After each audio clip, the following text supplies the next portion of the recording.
भारतीय tyre industry में राजकुमार MRF की अद्वितीय सफलता की कहानी। नमस्ते दोस्तों, आपका स्वागत है हमारे जीआरटी बिजनेस यूट्यूब चैनल पर।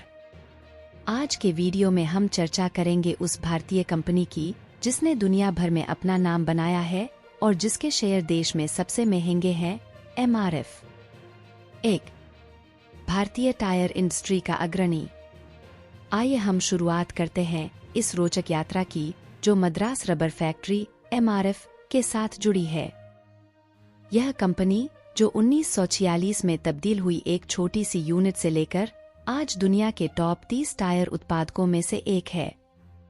2 विश्व भर में उच्च निर्यात स्तर।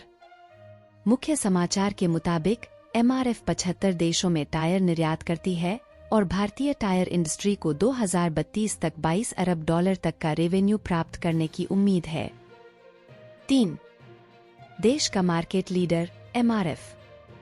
2022 में इसका रेवेन्यू $9 अरब था और इसकी 30% हिस्सेदारी के साथ एमआरएफ भारतीय बाजार के मार्केट लीडर है। इसके टायर देश में सबसे महंगे हैं और देश की हर 10 में से 3 गाड़ियों में एमआरएफ के टायर होते हैं। यह देश की इकलौती ऐसी कंपनी है जो टायर की सभी रेंज बनाती है। यह Volvo, Honda, general Motors, Suzuki और फोर्ड जैसी विदेशी कंपनियों को भी टायर सप्लाई करती है। यह टायर के अलावा रबर से जुड़े प्रोडक्ट जैसे कन्वेयर बेल्ट और खेल सामग्री भी बनाती है। 4 इतिहास की नींव। 1946 में एमआरएफ की शुरुआत। कंपनी की शुरुआत 1946 में हुई थी जबकि एम मेमन ने मद्रास, अब चेन्नई में मद्रास रबर फैक्ट्री की नींव रखी। इसका इतिहास बताता है कि कैसे एक छोटे से उद्यमी ने एक बड़े ब्रांड को बनाया। के एम मेमन मापिल्लई नाम का एक युवक गुब्बारे बेचा करता था। बाद में वह खिलौने, ग्लव्स भी बनाने लगा। इसी बीच उसे ट्रेड रबर के बारे में पता चला। घिस चुके टायर की उम्र बढ़ाने के लिए ट्रेड रबर लगाई जाती थी। 1952 में मेमन ने ट्रेड रबर बनाने की यूनिट लगाई। 4 सालों में ही इसने आधे मार्केट पर कब्जा कर लिया।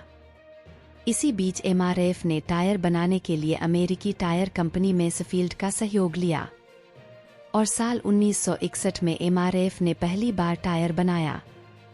हालांकि बाद में मैसफील्ड से करार टूट गया और एमआरएफ ने स्वतंत्र रूप से कारोबार जारी रखा।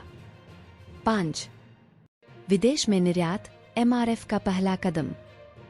एमआरएफ ने विदेश में निर्यात करने में पहला कदम बढ़ाया और आज भी यह दुनिया में पहली विदेशी कंपनी है जो टायर निर्माता है। 6 ड्राइविंग स्कूल और क्रिकेट कोचिंग साथ में आगे बढ़ते हुए एमआरएफ ने सिर्फ टायर ही नहीं बनाए बल्कि उन्होंने मोटर स्पोर्ट्स को बढ़ावा देने के लिए इंफ्रास्ट्रक्चर तैयार किया है। इसके अलावा वह ड्राइविंग स्कूल और क्रिकेट कोचिंग अकादमी भी संचालित करती है। 7 ब्रांड इमेज का उच्च स्तर। इसकी ब्रांड इमेज को बनाए रखने में एमआरएफ ने कारगरता दिखाई है। उन्होंने सचिन तेंदुलकर और महेंद्र सिंह धोनी जैसे बड़े स्पोर्ट्स इकोन्स को अपने ब्रांड एम्बेसडर के रूप में चुना, जिससे उनकी पहचान और मान्यता में वृद्धि हुई है। 8 शेयर की अनूठी कहानी।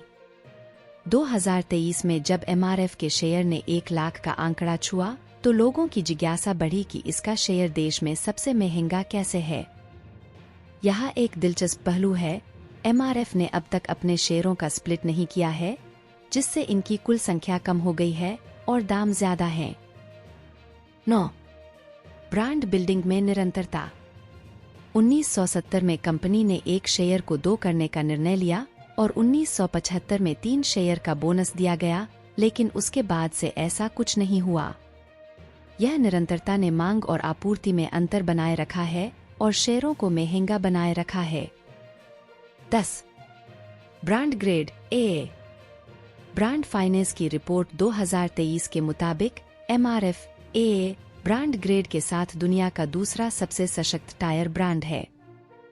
11 इतिहास की पहचान। 1964 में मसलमैन का लोगो बनाकर एमआरएफ ने अपनी पहचान बनाई, जो आज भी उनकी अद्वितीयता का प्रतीक है। ये लोगो और मसलमैन का लोगो एक यूनिक और पहचानकारी ब्रांड बनाने में सफल रहे हैं। 12. ब्रांड प्रमोशन स्पोर्ट्स सेलिब्रिटीज के साथ। कंपनी ने सचिन तेंदुलकर और महेंद्र सिंह धोनी को अपने ब्रांड एम्बेसडर के रूप में चुना है, जिससे उनका प्रमोशन बेहद सफल हुआ है। इस वीडियो के माध्यम से हमने देखा कि एमआरएफ कैसे अपने उच्च गुणवत्ता और विश्वस्तरीय स्तर पर टायर निर्माण करने के साथ ही ब्रांड बिल्डिंग में निरंतरता और सोशल इम्पैक्ट में भी अपनी अद्वितीय पहचान बनाए रख रहा है। आपका समय निकालकर हमारे साथ जुड़ने के लिए धन्यवाद। अगर आपको यह वीडियो पसंद आया हो तो लाइक करें, सब्सक्राइब करें और बेल आइकन दबाएं ताकि आप हमारी आने वाली वीडियोस से अपडेट रहें। हम मिलेंगे एक नए और रोचक विषय के साथ। धन्यवाद। जीआरटी बिजनेस चैनल खबरों का स्रोत समाचार एजेंसियों, जनमत और अन्य सार्वजनिक स्थानों से प्राप्त करता है।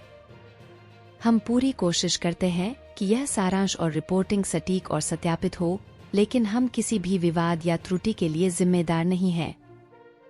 हमारा उद्देश्य जनमत को जानकारी प्रदान करना है।